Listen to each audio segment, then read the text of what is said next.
This presentation is my fried Bannock lab for Food Studies 30, Unit 6, Lesson 3. Something I would like to make note of before I begin is that I find it interesting that the Bannock chosen for this assignment is fried and not baked. The reason I question this is because Food Studies 30 has so far been encouraging healthy eating in the home and whilst out and about. The Government of Nunavut Department of Health has the following statement on their website. It reads in part, "Foods to avoid. It is best not to have foods that are high in fat or sugar. Here are some examples of food to limit." On the list, which is now shown on the screen, under the header High-Fat Foods is, and I quote, deep-fried bannock. I will include the link to the full web page in the description of this video. This is definitely a sometimes food. That doesn't even mention the dangers that are involved in making this recipe.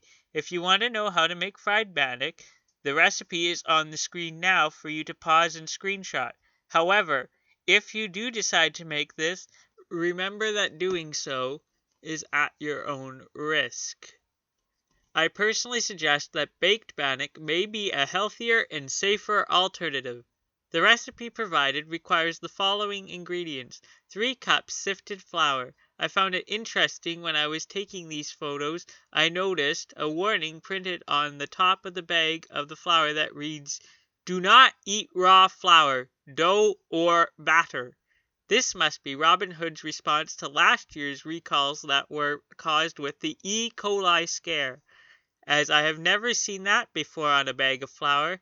Not that I was going to eat raw bannock. It also calls for 1 teaspoon of salt and 1 to 2 tablespoons of baking powder.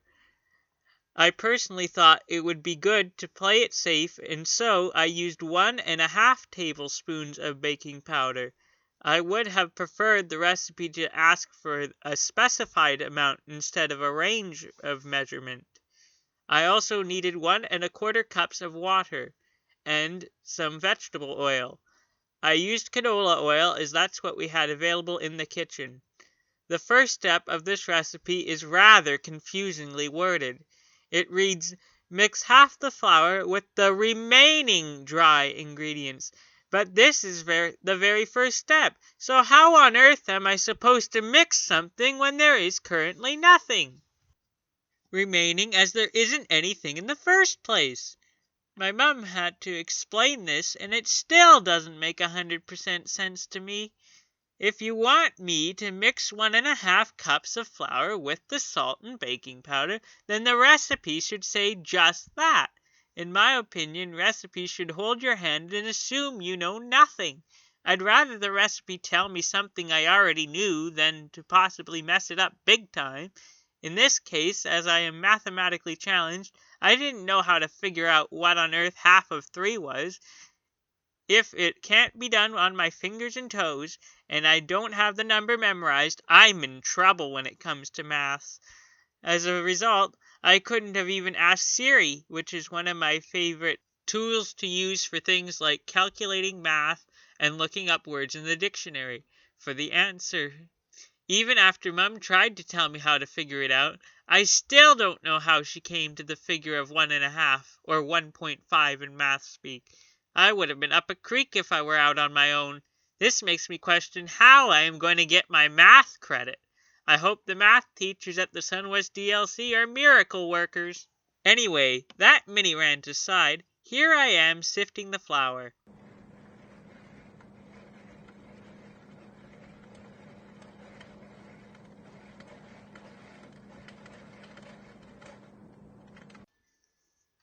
The next step was to add water until the mixture became thick. I measured out the 1¼ cups of water. I found it interesting that although this recipe is from a government source, it doesn't show any metric measures anywhere. This looks like a job for Metric Man. Faster than a kid leaving school. More powerful than the phone company. Able to leap over math problems with a simple measure. It's Metric Man to the rescue.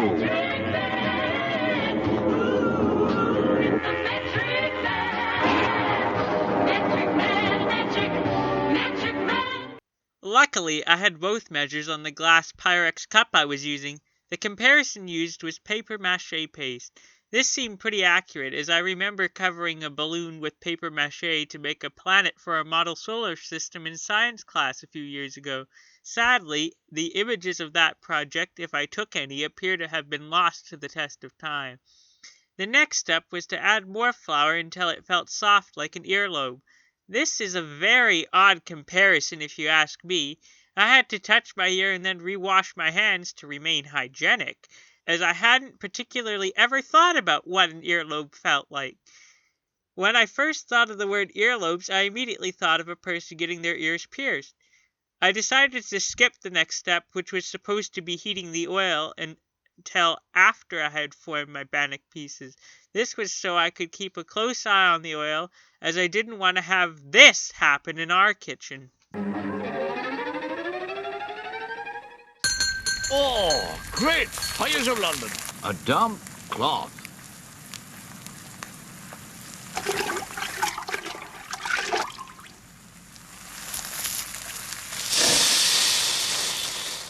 That's it. Oh, Sam, bravissimo, my hero. Well, no problem, Bella. Fire. If you don't let it start, you won't have to stop it. The reason I showed this brief montage was because I felt that the safety aspect was not emphasized enough. After making this montage, I noticed that on the first page of the assignment, which is an explanation of what students will be graded on, it does say, "Please note, you will be using hot oil for this recipe. Please be careful and have adult supervision."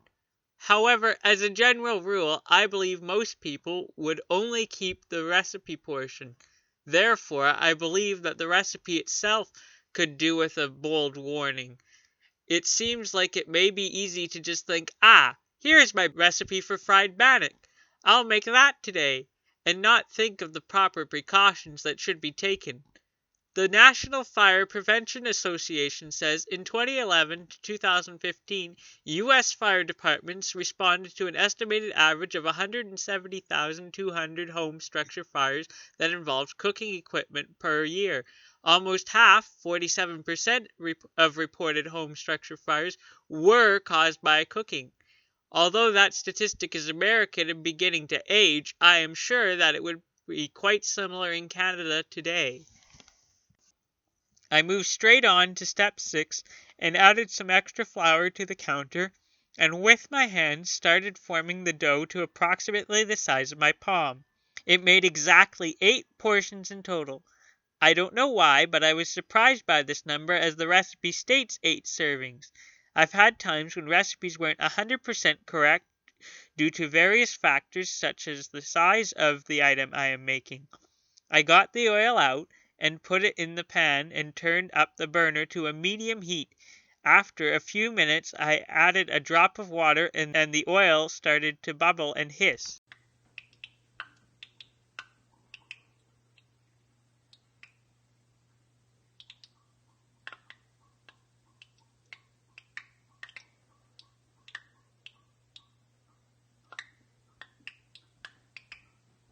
So I put the pieces in a couple at a time and flipped them until they were browned. When I thought they were finished, I didn't want to burn them, I put them on a paper towel to soak up the excess grease. Mum and I split one of the bannock pieces to try it, hence there are only 7 shown. I had a cup of David's tea and tried another one with jam. It was better than I thought it would taste. However, I later tried one cold early the next morning, and they became a tad chewy. I would advise that this recipe is to be enjoyed fresh. Maybe the rest of my leftover bannock would make some good frozen bannock sandwiches.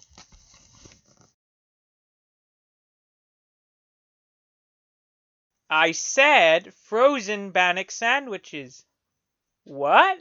I still have time left? Okay then. Here I am putting the laundry in the machine. And here is a sink full of dishes, which were subsequently put back into the cupboard. There. Hopefully I have met all curricular requirements now. As they said on the children's TV program Romper Room, ready, please, Mr. Music. My frozen Bannock sandwiches my cocoa made for me. When she put some jam on them, I was happy as I could be. Although we had no money, well, I was rich as I could be. With my frozen Bannock sandwiches, my cocoa made for me.